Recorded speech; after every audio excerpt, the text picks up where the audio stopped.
Alright guys, I'm back again. I'm actually doing the draft reaction videos. I've had to take a day or two to really get everything through my head to try to figure out what these teams were thinking, half of them, because a lot of it made no frickin' sense whatsoever. So, let's break this down. So, Markelle Fultz, great guy, great pick. He is going to bring something to the table. However, the one thing that the Sixers needed, they didn't get. The one thing. But it can be solved. I feel that if they can work a trade this offseason, they can get themselves their shooting guard that they need. That shooting guard, I feel, should be Brandon Knight. And it's a simple trade. Maybe a Nick Stauskas and Jahlil Okafor, and maybe a pick for Brandon Knight.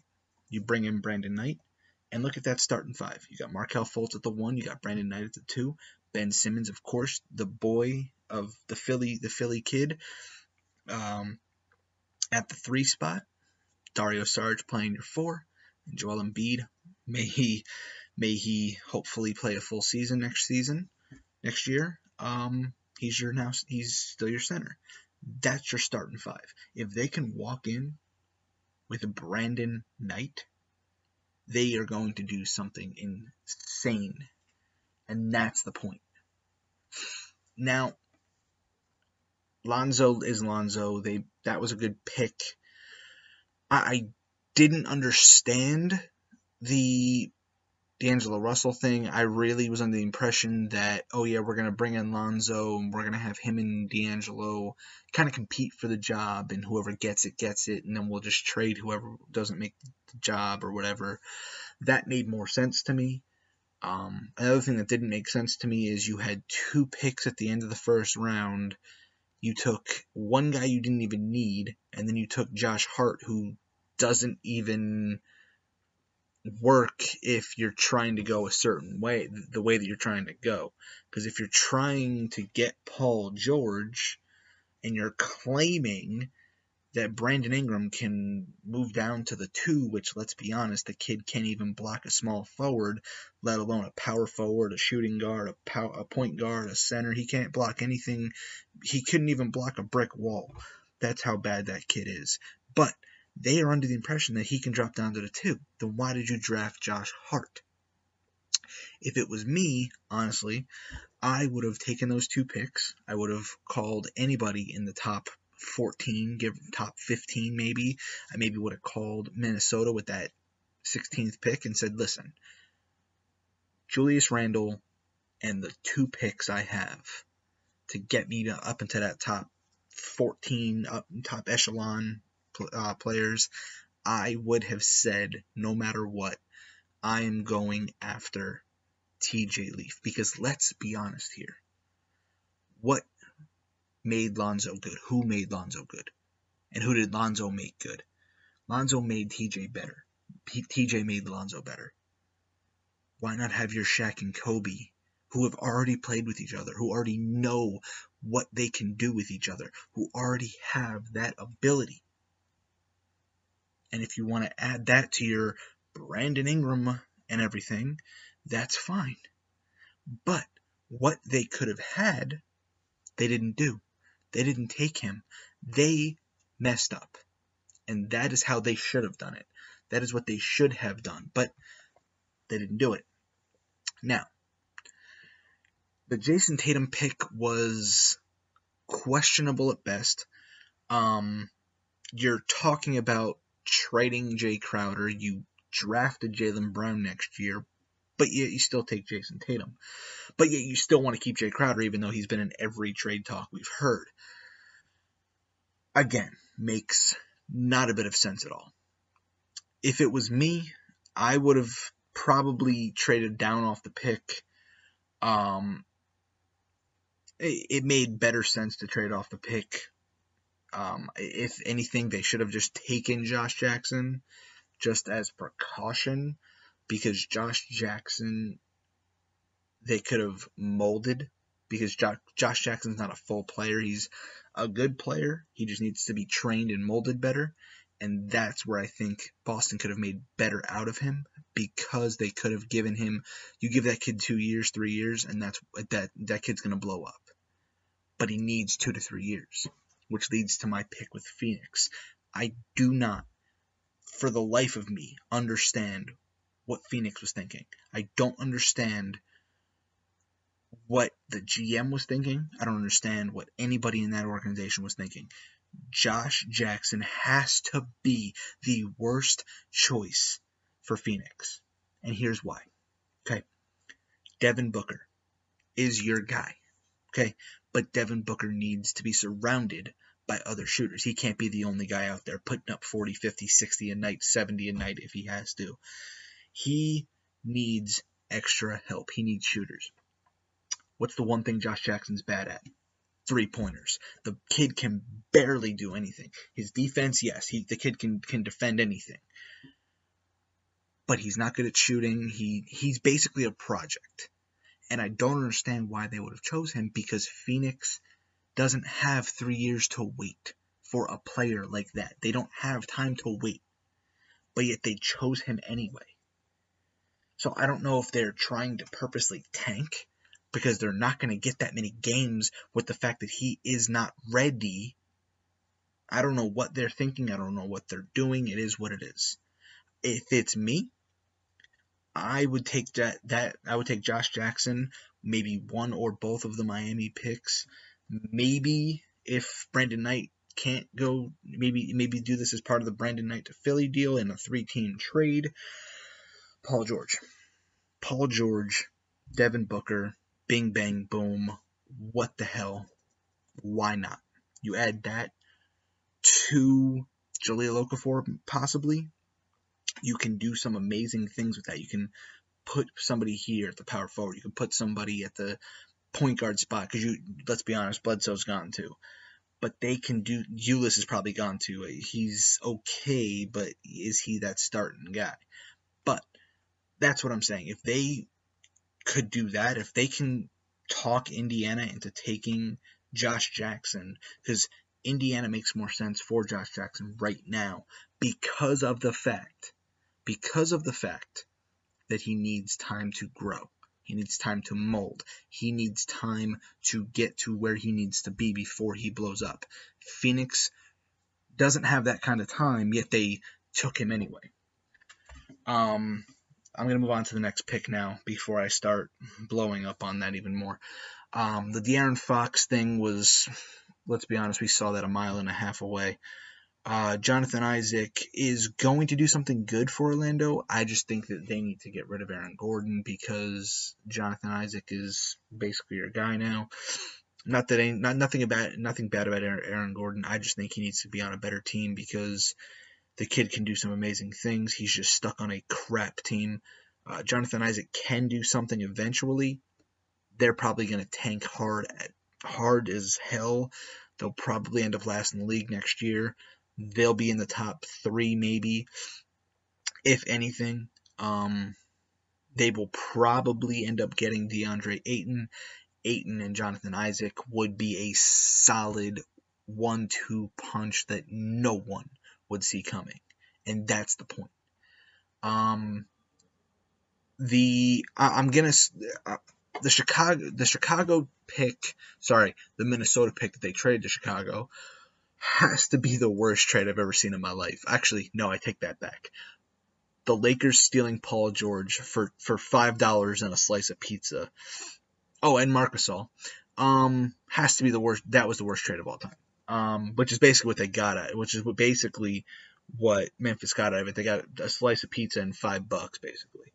And a high five and a slap and a fist bump. That's basically all they got. It was so lopsided of a deal, this Minnesota deal. It's not even funny. Why Chicago thought, oh, we'll just trade up. It makes more sense that way. No, it made no sense. I like that they took Markkanen. He is that kind of like dark horse that no one really is gonna understand or see what happens. I'm questioning Chris Dunn. The kid did nothing last year. He was complete garbage. I do like the Levine thing. If it was me, I could have gotten more for the buck with Chicago. I mean, if I was with Chicago, I could have gotten more for it. Not that I'm saying that I would have called Boston next for everything and the kitchen sink. It wasn't needed. Let's be honest. Major deals like we saw when LeBron went to Miami. That stuff's not happening anymore. That was then. This is now, and a lot of teams crack under pressure, as we've seen numerous times with Mitch Kupchak, the greatest GM of all time. Hint, hint, hint. Genie bus. In regards to the Minnesota side of it, I like that they got Jimmy Butler.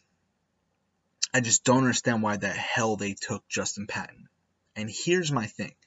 You take a 7-foot center, but you already have a 7-foot starting center. Now, had they have taken John Collins or DJ Wilson, one of the two, or maybe Harry Giles, I don't know. But, I mean, DJ Wilson, John Collins, either of them could have fit very, very well into what they did. But they took Justin Patton. Why do you need Justin Patton? I don't know if Chicago just made the pick and you just had to deal with it. I don't know. But if the way they make it sound is, guys, oh, yeah, just pick him for us. We're good. What were you thinking, taking Justin Patton?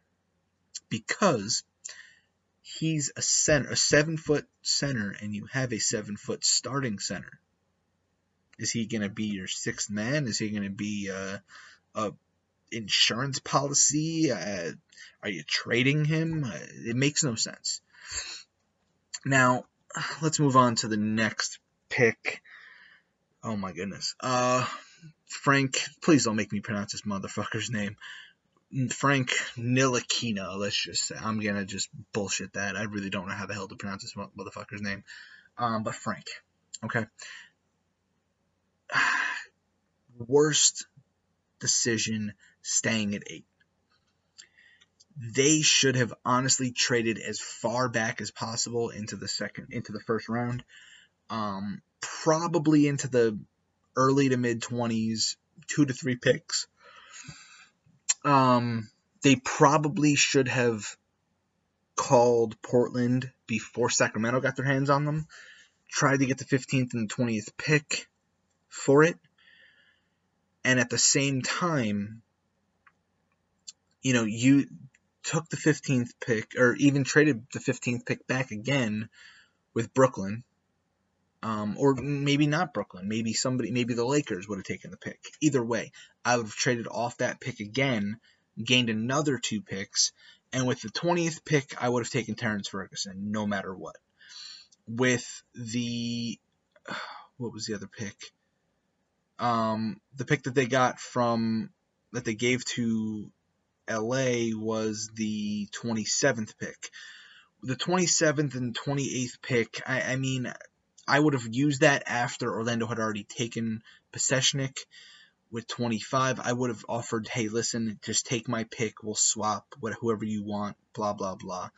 And then I either would have traded off the 28th into the next round, or I would have simply said, hey, what do you want to do with this? Maybe got a couple of guys off the second round, specifically Hartenstein, maybe a Ike Anigbogu, just grab a couple of guys off the back end that you can place later on, maybe a Tyler Dorsey even though it's not really what frickin' Phil wants to do. Phil seems like he wants to just build like this all-international squad and just teach them all his way and whatever. But going about it that way could have been great. And the reason why I keep saying Pasechnik, why I keep saying that they missed out on Pasechnik, is because Pasechnik and Porzingis are best friends. They've played with each other for years. They know each other personally. They have, again, and I will say this one more time, they've played with each other for years. They know each other's strengths and weaknesses. Why not have the two guys that know each other, who have played with each other? This is going back to the Lakers thing. Why not? It makes better sense that way. Phil just doesn't seem to understand or have anybody. It doesn't seem like he doesn't even send his scouts anywhere. He just probably says, nah, you're good. We'll just pick this random guy. We don't know what we're doing. We're just going to tank the team anyway and just send Carmelo or buy him out or whatever we're going to do. Who knows at this point. I like Dennis Smith to the Mavericks, but I do have this weird feeling that in free agency they're going to do something stupid or nuts. Well, kind of the same. But I like Dennis Smith. I think him and Noel could be the lobs back and forth between the two of them could be pretty great. I like the Zach Collins to Portland idea. I just feel they gave up too much. I think that they should have said to Sacramento, we will give you 15, 20's out of the question. I feel going up 5 picks and saying, hey, take Crabbe and take the other damn pick, the 26th pick, take that off our hands. And then they could have used that 20th pick as either trade bait or whatnot. And they probably could have scooped up Tyler Lydon or OG Anunoby, or maybe they could have scooped up Tony Bradley or even Josh Hart. They could have scooped up anybody they wanted with the 20th pick. I just feel they gave up way too much for that. If they could have gotten somebody to take Crabbe or Turner or whoever else off their hands, it made a lot more sense. Malik Monk to Charlotte has to be the steal of the century. Charlotte made out like bandits with that pick. Luke Kennard to Detroit is going to be insane. Devin Mitchell to Utah, I understand. I'm still questioning it though, because I guess that kind of, it's kind of like they're preparing for the end and they're just going to rebuild from the ground up, which let's hope it doesn't happen, but let's be honest, it might. Bam, I don't know how to pronounce his damn name. Bam Adebayo, let's just go with that. To the Heat, good player. I like him more as a power forward than I do a center. He's a bit undersized. He probably could bring something great to the table. People are calling him a younger, better version of like a smaller KD, but I don't see that. I see more of I've heard people call him a Draymond Green too. I don't even see that, but he plays like he thinks he's LeBron. He acts like he's got an ego, which he probably does, but if we want to go with the Draymond Green thing, that's fine. He kind of plays like him. I don't see him being as good as Draymond Green between you guys and me, but it is what it is. Justin Jackson to Sacramento does make sense because they needed a small forward for how the hell long, even though Rudy Gay was good for them, but Rudy Gay just doesn't want to be on a losing team anymore, which makes perfect sense. We already talked about Justin Patton. Oh, man. Forgive me, guys. This has been a long day of research, trying to get this done right, trying to go understandable enough with this. DJ Wilson to Milwaukee, I like. TJ Leaf to Indiana, I think is going to be good. Him and Miles Turner are going to be a great one, too. I do feel, however, he's possibly trade bait. I don't know where he's going to go. I don't know who's going to take him. I don't know what they're going to get in return for him. I just have this huge feeling that they're going to go, we have Thad. He's fine.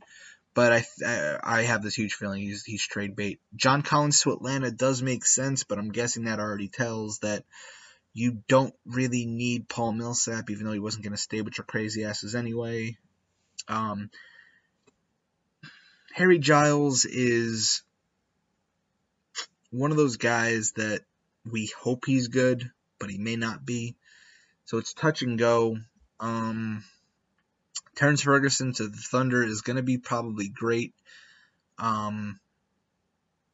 Jarrett Allen to Brooklyn makes sense. I just hope it works well. Him and D'Angelo are going to be incredible. OG Anunoby to Toronto is basically their way to save money, but what do you do with the whole situation you're in when you have somebody already in that position who's making a fuck ton of money? I just don't get it. Tyler Lydon, I liked him going better to Utah, but he's fine in Denver. He's another one I think is trade bait. I really feel that Tyler Lydon is not going to last long in Denver. I honestly have this huge feeling that since he can play both power forward and small forward, that he may end up either in Phoenix or in Dallas. And my reasoning why, I do see him going elsewhere as well. Those are just two of the choices of where he can go. I do see him in other teams as well, but a lot of the other teams I see him in, I don't see them having the capability to get him.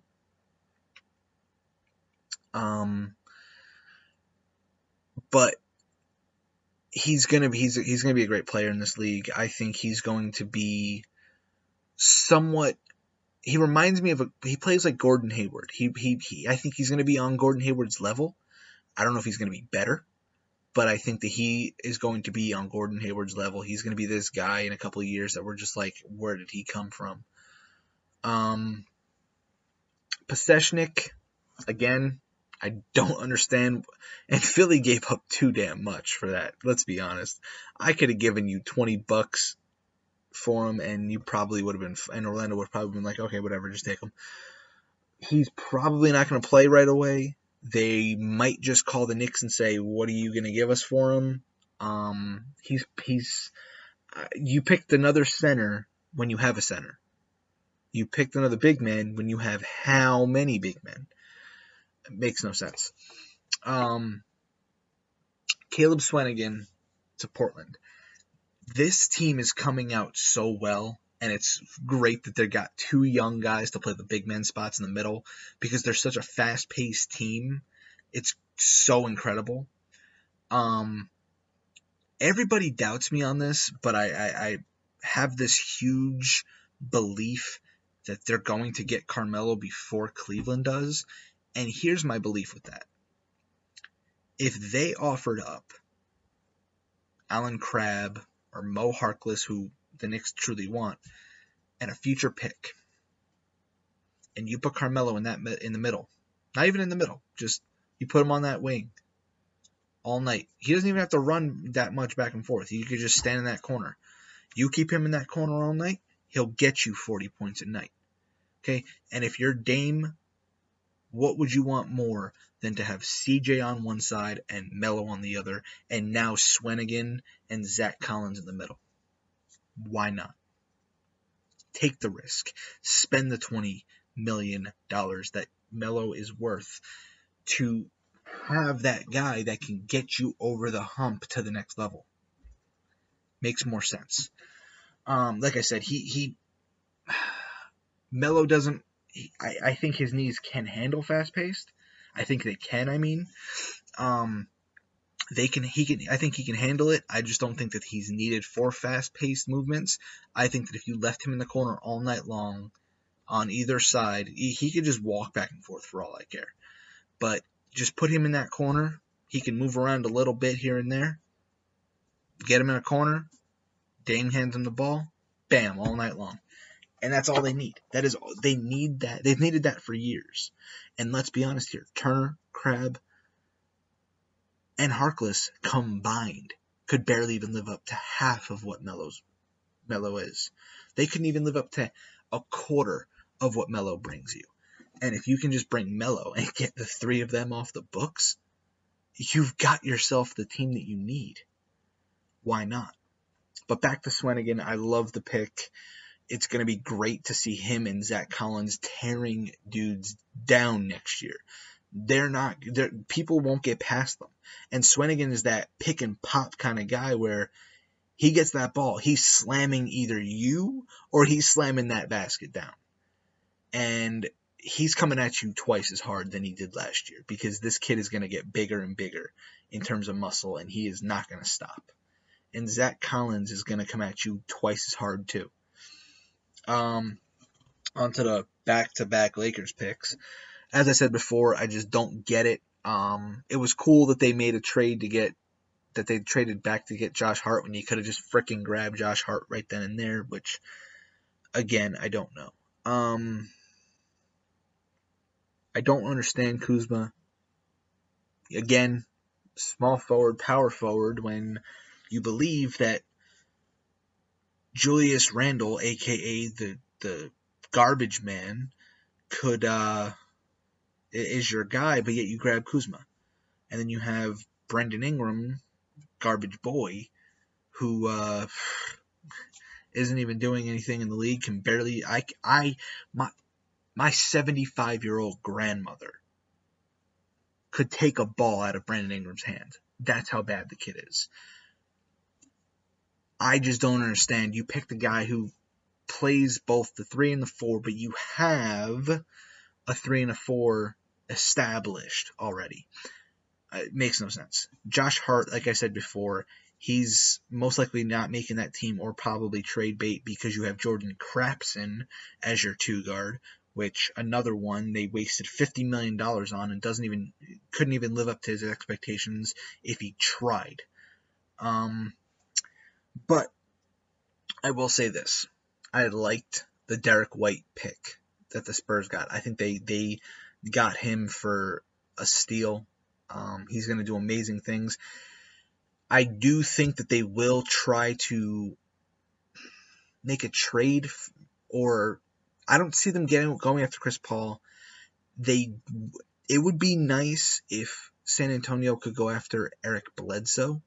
I mean, let's be honest here. If you're Kawhi and you have the ability to get Eric Bledsoe on the cheap contract that he has, you'd say, okay, I'll take the deal. Just saying. I mean, and Derek White can learn from him. He can play the 1 and the 2 Derek White, which is a good thing. I'm not going to go into the second round. It's just a bunch of craziness. But I will give you 3 sleeper choices that are going to do something amazing in this league. First one is Frank Mason. I think he's going to be, even though he's undersized, I think that kid's going to blow up twice as hard as anybody has ever seen. Dylan Brooks is going to be incredible, especially because he went to Memphis. If they can get off of the bigger contracts that they have, if they can get out of some of their crazy things, then I think he can be amazing, especially as a starter. The third guy that is a sleeper, and Alec Peters. This is another one who, from what I've seen, from what I've heard from people, from what other people have witnessed, from what I've read here and there, plays like Gordon Hayward. He looks like he could be the next Gordon Hayward if he does well. He's a small forward, can play power forward, just like Tyler Lydon. And I think that Phoenix got the greatest pick out of it because he's going to be something great. I see him starting as soon as possible. I just think that they're going to go with the whole Josh Jackson's better. He's the guy for now. Josh Jackson needs 2 to 3 years on a team where he can learn. Just saying. It makes whatever sense. Whoever runs these teams, they really need to consider things better. Guys, that's my time. Leave a comment down below If you liked it, if you have any other ideas of what I should do, leave it. Like I said, leave a comment. Give this video a thumbs up if you liked it. Don't forget to subscribe. Guys, I'm going to be trying to do this all summer. I'm going to try to do 1 video a week. I'm going to try to put 2 out a week if I can. Give me some ideas. What do you want to see? I'm kind of interested in doing some rebuilds. I just think maybe you guys might want to give me some ideas on a team. I'm not just going to pick a random team. I want you guys to be involved with this. Let me know in the comments. Give me some ideas. Let's figure all this out. And I will see you guys next time.